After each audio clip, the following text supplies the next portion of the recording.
मी आले आहे पौड मोशी येथे कुस्तीसाठी। सर्वात आधी प्रेक्षकांना आणि कुस्ती शौकीनांना अभिवादन करण्यासाठी मैदानात गोल राऊंड मारला। त्यानंतर मग ज्ञानेश्वर आसवले सर यांनी थोडी बाईट घेतली माझी आणि आजच्या ही कुस्ती मैदानची कुस्ती मी जिंकलेली आहे। आणि जर तुम्हाला कुस्तीचा व्हिडिओ बघायचा असेल तर आपल्या यूट्यूब चॅनलवरती फुल कुस्तीचा व्हिडिओ ऑलरेडी पोस्ट केला आहे, जाऊन बघा। आणि यूट्यूब चॅनलची लिंक माझ्या इंस्टाग्राम बायोमध्ये दिली आहे। गेल्या वर्षी पण मी ह्या मैदानात कुस्ती खेळले होते आणि ह्या वर्षी पण माझी कुस्ती घेतली आहे। एखाद्या मैदानात जर डबल कुस्ती लागत असेल तर नक्कीच आपण त्या मैदानात प्रेक्षणीय कुस्ती केलेली असते व आपली व त्या गावकऱ्यांसोबत आयोजकांसोबत एक पैलवानकीत नवीन नातं तयार होत असतं। अमित भाऊ पिंगळे यांचे मनापासून आभार मानते, त्यांनी माझी कुस्ती घेतली। आजच्या मैदानचे कुस्ती निवेदक होते युवराज केचे सर आणि हंगेश्वर डायगुडे सर।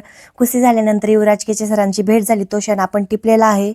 आणि त्यानंतर मग आपले बरेचसे चिंतक फॉलोअर्स त्यांच्यासोबतही फोटो काढले आणि गेलो अवंती रानोडच्या घरी। घरी गेल्यानंतर पहिल्यांदा त्यांनी औक्षण करून स्वागत केलं आणि जेवण करून आम्ही रिटर्न आलो। Thank you for watching, bye.